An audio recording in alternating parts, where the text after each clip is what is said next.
Hi,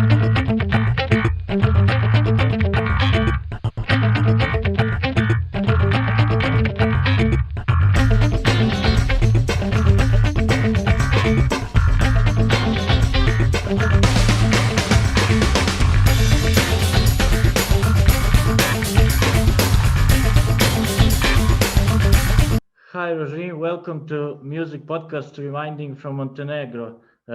First, I want to ask you, do you remember a concert you did in Montenegro in Budva in 2015? Yeah.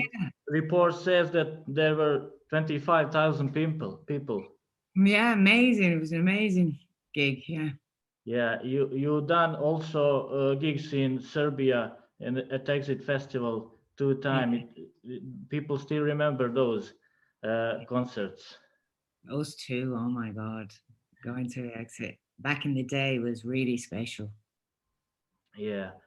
Your recent album, Róisín Machine, I read that you work a long time on it. Why is that?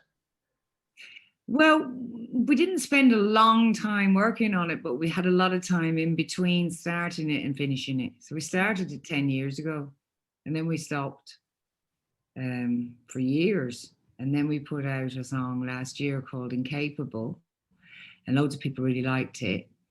And so then we got a record deal to make an album. And we were around halfway through when we made the album, when we started to, when we signed the record deal. So we had half the record to make just before lockdown, really. And managed to finish it quite quickly after that. But you haven't time to promote it like all artists did it. But in charts, it went very high. What does that charts mean to you? Not much, because I'm not a big high charter artist. It's nice to do well with the record. I mean, it was funny to do well with this record, with it being sort of a dance music orientated album, and there's no clubs or anything. It would be lovely to be in a world where the remixes and all these different songs that would work in these different kinds of clubs and environments, if all those places were open. I mean, the music would be everywhere. People were coming back from New York just before the lockdown and saying that they couldn't go anywhere without hearing Murphy's Law and Incapable, all the clubs, all the bars, all the shops. So I missed out a little bit there. But so did everybody else. So, you know, it's easy. But the video of Something More, it says Ibiza Lockdown, is great. How you came up to such an idea? For me, it has some theatrical feelings, like costume and the scene and all that environment. It's really like live video and like official video. Yeah, it's a bit like a sort of old television special thing, like something you might see on an Italian TV show with a singer with a special film that they made out in a garden or whatever. I started to do these live vocal to track performances here in my sitting room in the first lockdown, and I found they were a good way to communicate with my fans, to make a live, seamless performance, and give them something performative in the meantime while we're waiting for the real show to start again. And then I went to Ibiza actually on holiday in the summertime. And I had some time alone there. I mean, obviously, we'd been all here together in London throughout the first lockdown, 2 children, family, all together. And then I went there for a week on my own. And I stayed in my partner, Sebastiano, that's his house. He's had it for 25 years. And I stayed there and I fell in love with the house again. And I just decided I want to make an Ibiza lockdown performance. So it was simple thing to do in a way. Yeah, but it seems that simple things are hard to do. Yeah, simple things are hard to do. That's so true. Yeah, this is your fifth solo record, if I'm not wrong. Was it hard to move away from all Moloko's successful years and Yeah, sing under your name and put the album out? it was hard. Yeah, it was very tricky at times. It was very scary when Moloko was coming to an end because I was still quite, inexperienced in many ways. I'd only really worked with my boyfriend in our own home studio most of the time, although we had gone into big studios to record orchestras and done all sorts. I felt like I felt like maybe I wouldn't be able to do it on my own.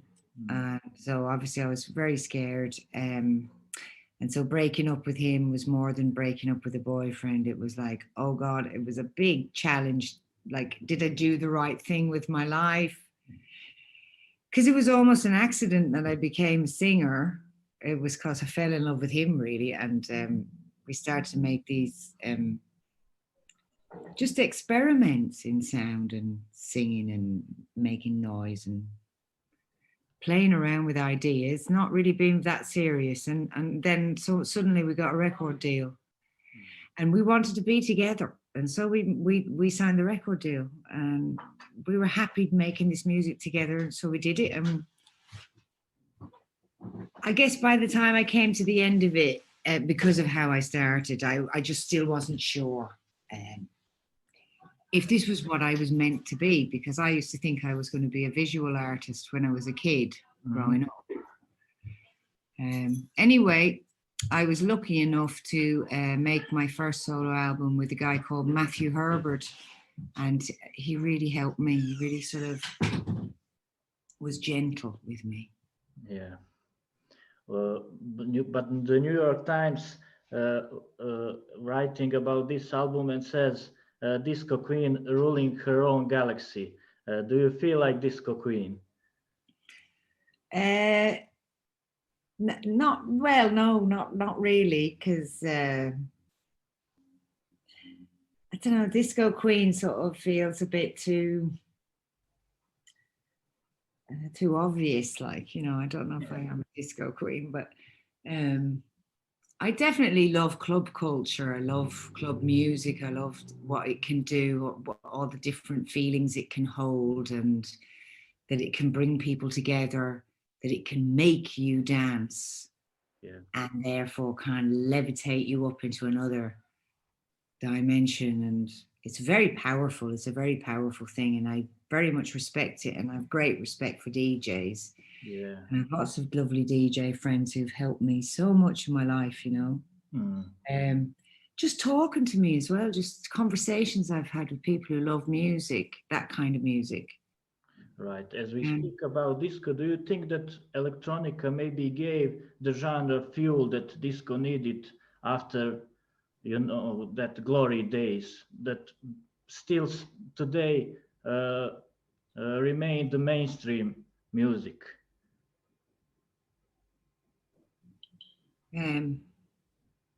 Yeah. It's a little bit different than disco that we know, disco balls and just dancing. Well, yeah, I mean, for me, disco is a very broad thing because, I feel like you can call a Depeche Mode record a disco record. I feel like you can call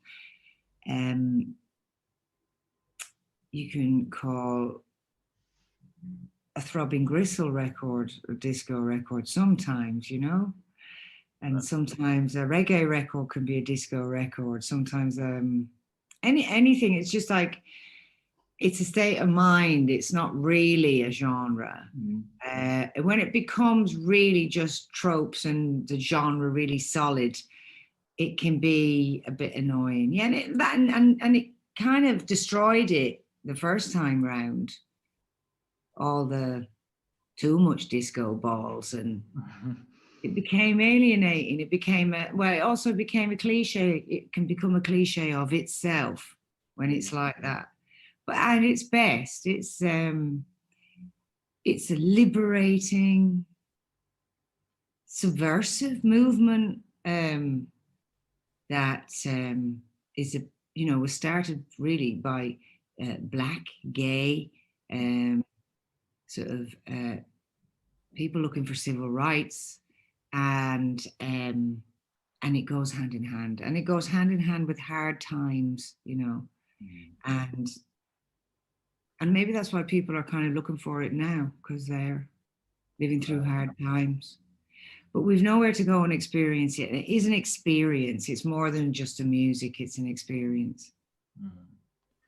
How you personally, as we mentioned, this civil rights, I read that you support Black Lives Matter, as we all normal people do. But how you channel that all negativity in the world, in your music, in your performance? I'm not overtly political about any movement, actually, and I don't align myself with any movement, and I don't align myself with the Black Lives Matter movement, just to be clear. Yeah. I believe that Black lives do matter, and I believe that queer lives matter, and I believe that life matters, and I think that my work speaks volumes about the heart that I have, and the balls that I have, and the fact that I'm prepared to go there as a performer is almost a political act in itself, especially as a girl, to throw yourself into the audience and to throw yourself onto the performance so wholeheartedly that I feel like that does all the talking for me. So I don't try to be particularly political. Yeah. But I would say about disco music and club music, I was always brought up from the very beginning of getting into it. All the guys around me, not necessarily gay guys, but just the guys who were making it, the guys who were DJing it, the guys who were building that scene, were telling me that it was a gay music, that it was a queer music, that it was that it came from same kinds of struggles, as from civil rights kind of struggles, and I've always known it goes hand in hand with that word. And so when the gays love me, this for me is the massive, it's like more pleasurable than if straight people like me, because I'm aiming it. I'm aiming what I do there. So if it reaches there and it's correct there and it's embraced there, then I am twice as happy. In a way. I feel like it's done. It must have something real if it can connect with that kind of audience. It must have something that actually is really disco. Yeah. I also read great stuff that you were inspired by females that have balls, that like says Susie Sioux and Kim Gordon, or I don't know. How you see all that female vocalists through the history of music and today? Well, I mean, I love Grace Jones. I think everybody knows how much I admire Grace, and I've been inspired by her, and I've been influenced by her. And I can remember the very first moment I saw an image of her. I saw an image of her before I ever heard her music, and I was only a child. And I walked into the house of family friends, and where the fireplace is, right on top of the fireplace, they had the cover of Private Life, where she's standing on one leg and holding them up, and she's extended a little bit. She looks utterly unreal. And in Ireland, in a little small town in Ireland, I mean, really, this was like, we did not know if the conversation was, is it a man? Is it a woman? Is it an alien? Is it real? Is it really a human? Is it blow up? Is it like, I mean, this was the conversation, and everyone who came into the room stopped to look at this image, and they did put it on the fireplace on purpose for everybody to see. And I'll never forget that moment. And then after years later, I see her on Top of the Pops. Maybe not years later, maybe in the same year, actually. I see her on Top of the Pops doing, on a video, doing a pull up to the bumper.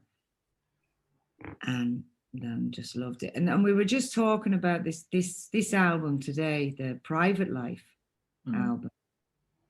And I looked up reviews because I wanted to sort of get information about the record. And she got some like really not very good reviews, like not brilliant, not like, and considering that it's 100 times better for sure than the record he reviewed before it and the record he reviewed after. I mean, that is from a person who makes music point of view. Right. That's 100% sure. Like, that's like, there's no way. It's pure magic. And the more of it that there is, I mean, it's a lot of stuff on Compass Point, the better, as far as I'm concerned. She has all this like light and shade in her voice. She has a certain way that she's very well known for, you know, pull up, you know, the very sort of genderless, strong, robotic kind of voice that she does. But she can also be very soulful. There's songs on there that are like gospel hymns, and you know, she can really sell us on. And it just made, you know, it just made me think, reading these kind of snotty reviews, we say snotty reviews. It just made me think that perhaps she needed to be 100 times better than the men. You know, she just needs. And maybe sometimes feeling like you need to be 100 times better. And I sort of feel like that, maybe not 100. I wouldn't aim at 100 times better, but I might aim at 10 times better in everything that I do, you know? Yeah. It kills me. It's killing me.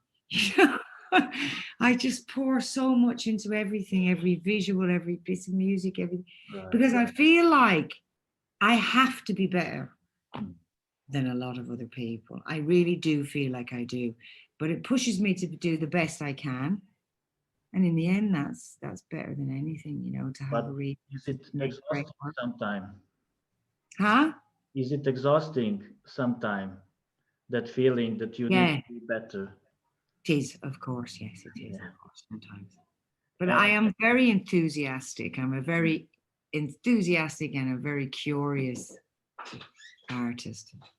Yeah, and as we speak about making music and writing lyrics, what drives you better, an anger or love? I try not to let anger into the songs too much, because I don't think it comes over. I mean, there was one Moloko album, I wouldn't say it was angry, but it was paranoid.